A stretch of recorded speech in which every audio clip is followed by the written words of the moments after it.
Well, hello everybody. So we're going to start talking today about obviously making clay at home, and it's going to be a very different way of working than we've done in the past, but it's totally manageable, and I'm going to walk you through the process.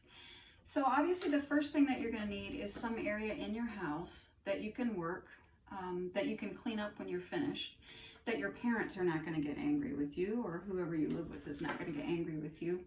And so we're going to go through basic things that you'll need and ways of cleaning up and thinking about cleanliness that will make it more manageable. The first thing you'll need obviously is some type of table surface or someplace flat that you could work. It doesn't necessarily have to be a standard kitchen table. It could be anywhere in your home, it could be your desk. And then to make the workspace usable, we're going to be thinking of making what I call a clay board. And so clay boards can be made out of anything really. I've got one that I made here that is just using a piece of old foam core. You could very easily use cardboard of any type. That would work just great. And then the other thing that I'm going to be using with it, you could use an old t-shirt. This is one of my kids' old soccer tournament t-shirts. So you could use that fabric. But what I actually like to use a little bit better than t-shirts would actually be just an old pillowcase. And so if you can peek into this, you'll see that this is the foam core center. I slid the piece of foam core, I slid it into an old pillowcase. And then what I did is I just took a stapler and went around on all sides and stapled it. And when you're doing the stapling, you're going to notice that one side you want to pull it so it's kind of tight, like you're stretching a canvas. And so I'm going to show you guys how to do it on the end. But then the back of it, you want to leave it kind of loose. The reason the back is a little loose is because these staples that you've put into the cardboard or the foam core, you don't want these little rough teeth to scratch a nice table surface. So if this is a little bit loose, the fabric will kind of puff out and help protect the table. So what you would do on all sides is the same thing that I'm going to show you right now, which is take it, pull it kind of nice and tight, and then pull it down. And then a standard stapler, like you probably have at home, you're just going to come in and give it a staple, and that's going to hold it right in place. And I would do that on all sides. So let's say though that you don't have cardboard at home. Let's say you don't have access to a pillowcase. You can still make this work very easily by simply taking a paper bag. And so here's another option if you don't have a piece of cardboard. I just took a standard paper grocery bag, and you could lay this down on your table and then tape it on the sides. Okay, remember that the reason we're putting the paper down or using the clay working board is twofold. Number one, it helps with cleanliness and cleanup. But the other thing is, if we try to work our clay on a shiny surface, like this wood surface, just like in our clay ceramics room, unless that table is covered with canvas or something that will absorb a little bit of the moisture, it's going to stick. And so then any clay project we make would stick to the table, and you don't want to deal with that. So either plastic bag that you then use just plain masking tape, or you could use clear tape, and you would tape it down on all sides. So after you have your basic board prepared, or your basic flat surface prepared, you're going to want to collect some tools, some things that we're going to need as we're working on our ceramic projects. Now the first project that we're doing is a coiling project. And with coils, you're going to need to do scoring and slipping. And so the first thing I'm going to do is teach you guys how to prepare slip, because most of you did not take slip with you. So what you'll need is some kind of container. I prefer something with a lid. Okay, you see a lot of these Noosa containers in the studio. I did not eat all of them. They were donated, but I do enjoy it. But any little plastic container with a lid will work. If you don't have a container that has a lid, no problem. You don't have to worry about it. You can just put saran wrap or tin foil over the top. And the ideal situation is to then take a piece of dry clay. This is actually a little cylinder form that I made. And I'm going to just break up some dry clay bits into this container. Now, let's say that you don't have any dry clay. You're like, Miss T, the clay that you gave us is wet. That's not a problem at all. Simply take a little pinch of the clay, maybe just a little handful, squeeze it out, flatten it, and let it dry overnight. It will be really dry. And then break it up into little pieces into your container. Making slip is much easier if you start with completely bone dry clay than it is to try and make it with clay that is still wet and adding water to it. So after I have some nice dried clay broken up into little pieces, I'm just going to take some water, pour it over it so that it covers the clay. And if you look at this, it just kind of covers over the clay. And then we're just going to let it sit.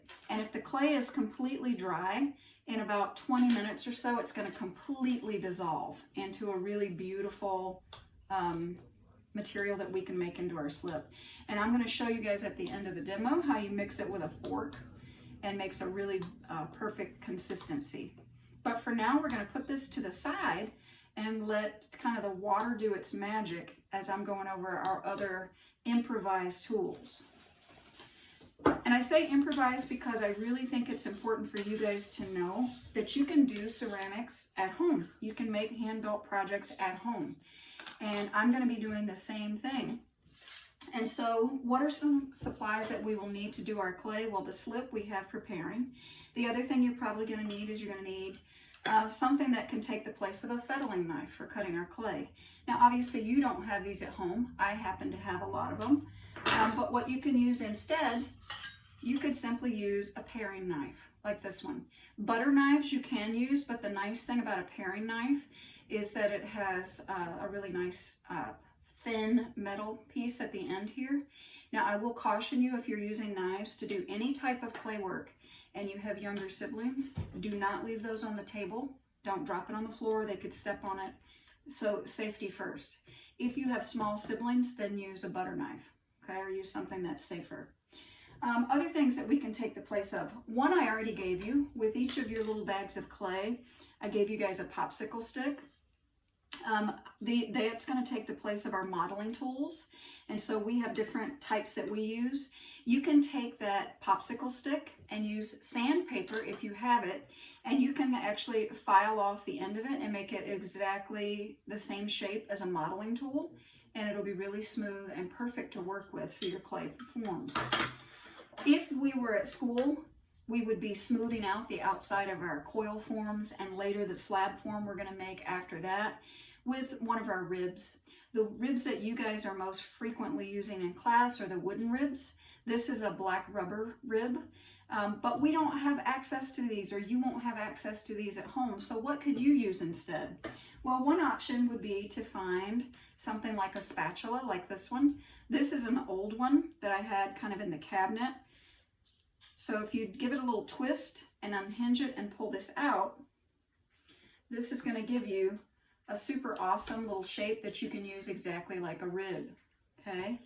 If you don't have access to a spatula like this, you could take the lid of a cottage cheese container and simply use a Sharpie marker to draw a rib shape and then cut it out with scissors from the flat part of a lid, which I'll try and make one of those and show you guys later.